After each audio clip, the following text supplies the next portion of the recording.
is going on, everybody? It's about time I done hop back on. We got a video today. It's just gonna be something simplistic.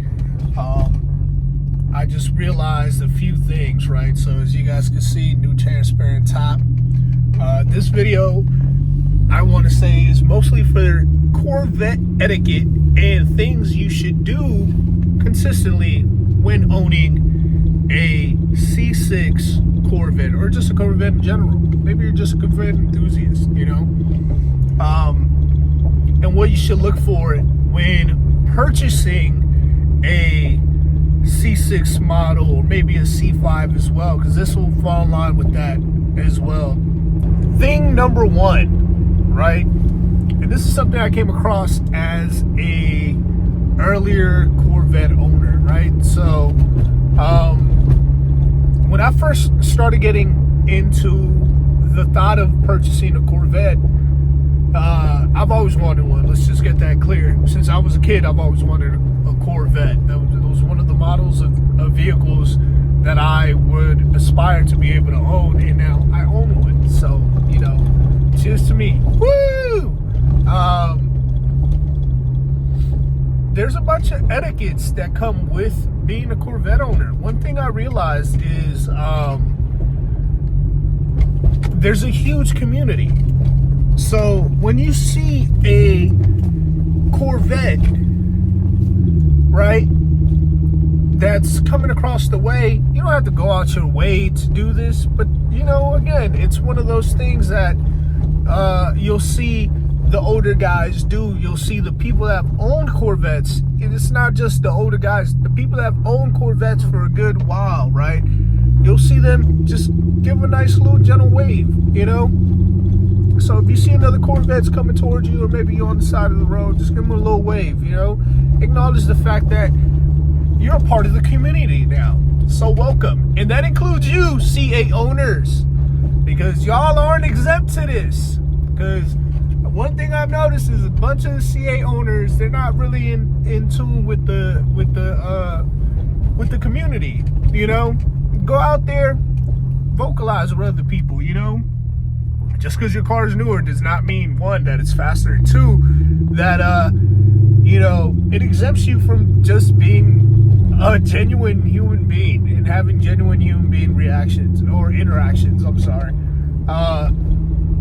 Yeah, so go out there, give a nice little wave. Simplistic. Don't go out your way to do it, you know, but you see somebody, just give them a wave. Keep it pushing, man. It's that simple. You know, you'll see it being returned to you. Keep the tradition alive. That's all I'm saying. Two, and this will come down to specifically the roofs, man. And I'm gonna go ahead and say this because I had to get this thing, not because I wanted it, but because I had to get it, right? Latch up your Targa all the time. As soon as if you even think about taking out that Targa top and putting it in the trunk and going out, when you get back to your car, I don't care what the hell you got going on, go ahead and throw the latches onto your car. Now, why is that important? Well, let me tell you my experience, right?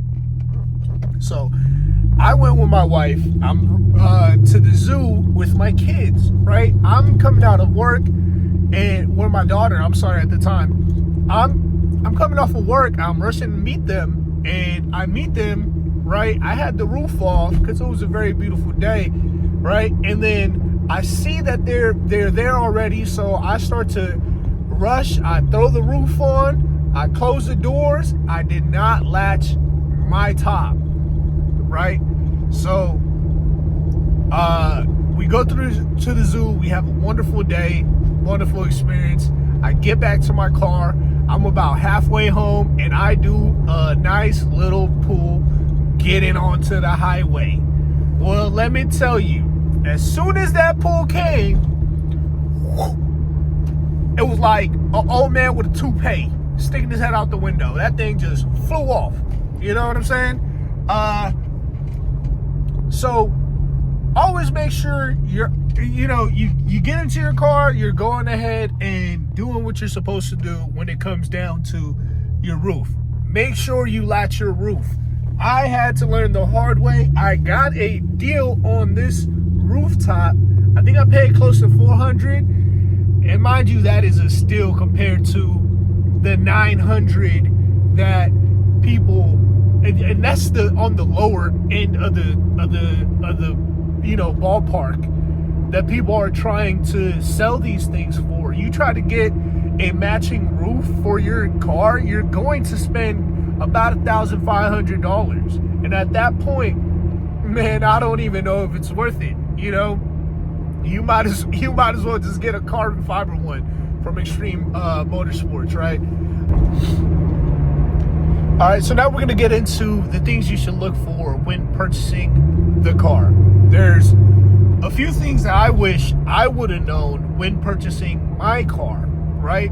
But because I sort of went blind into it, not completely, I had an idea of what I wanted. I wanted a low mileage car. I was able to find a low mileage example, but see, low mileage isn't always good, is what I realized. But it worked out for me in the end of it, right? So I was able to get a warranty, a mechanical warranty through my credit union when I purchased the vehicle. And that right there saved my butt a lot of money. Let me go ahead and tell you, I paid, I think it was $1,500 for it. But let me go ahead and tell you what they covered, right? And these are, again, some of the things that you should look for when you are going to purchase one of these vehicles. So I have a automatic transmission. One of the things that I realized happens pretty often is when you're turning and you hear the car struggle to shift, that is a sign of the transmission or probably the differential, starting to make its way out. I did not experience that with my car, but I feel as if I did not drive it enough when I first bought it or when I was first getting ready to buy it, to be able to get the feel for that, right?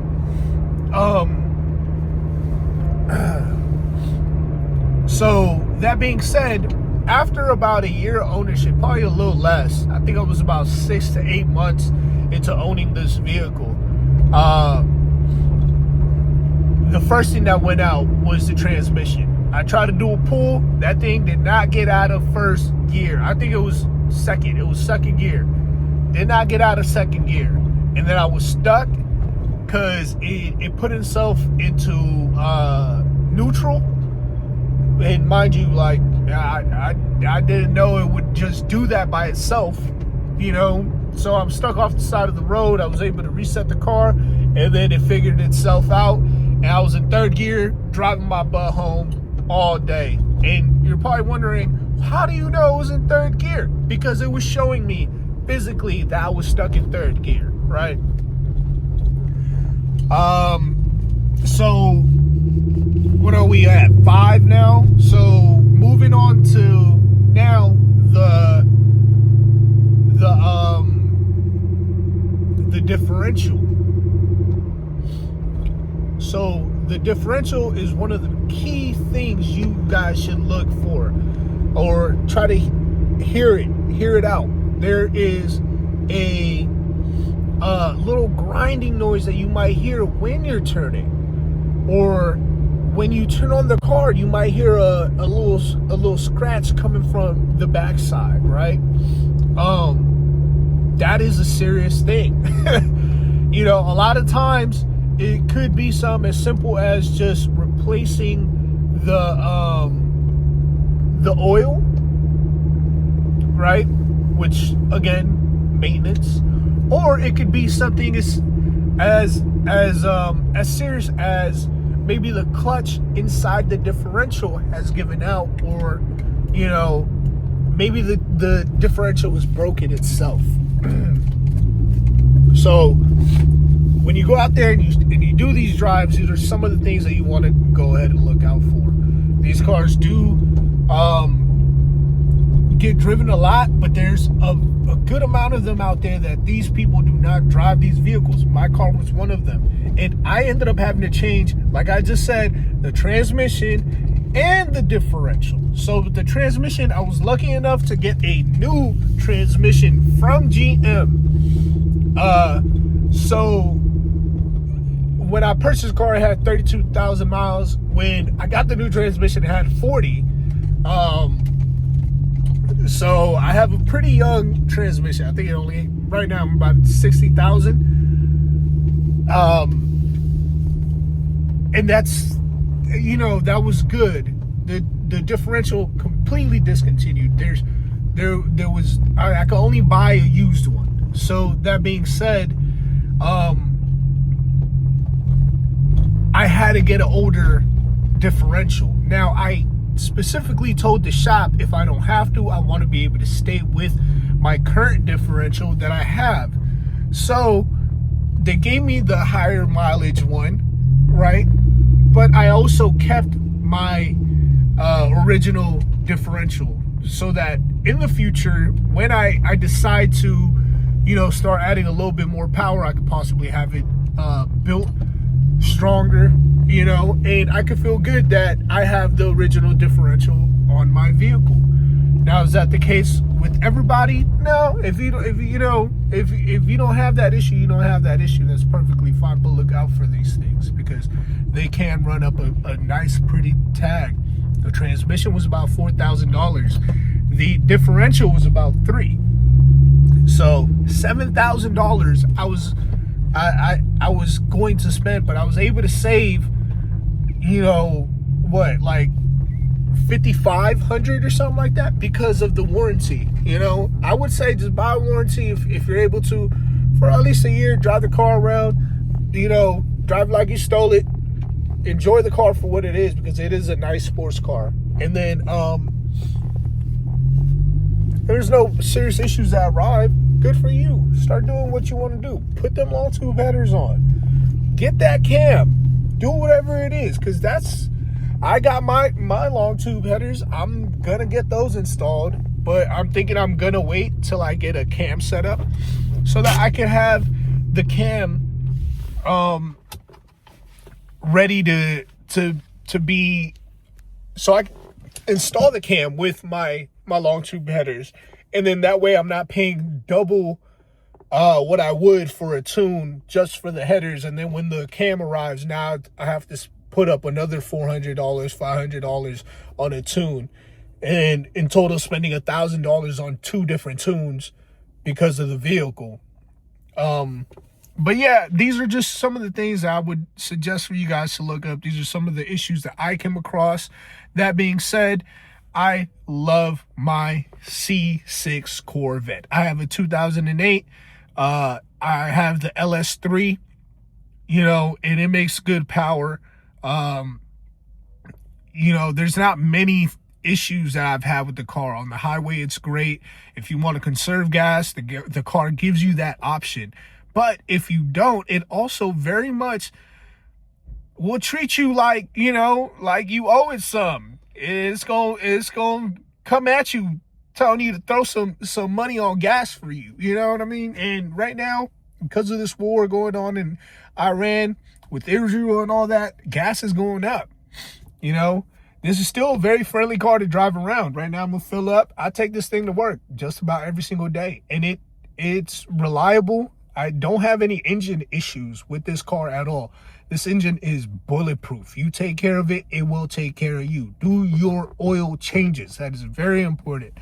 That being said, if you're going to go out and get a C6, do it. It is worth it. I enjoy it. I drive it every single day. And to me, it is my baby. So I hope you guys are able to find your little baby and, get your stuff going the way I was able to with mine. Enjoy it. Get your rims, get your tires, get your long tubes, get your cams, whatever it is you plan to do. Even if you just want to keep it stock, keep it stock. These are beautiful cars. Enjoy them. All right, y'all. I'm gonna get out of here and put some gas. Peace.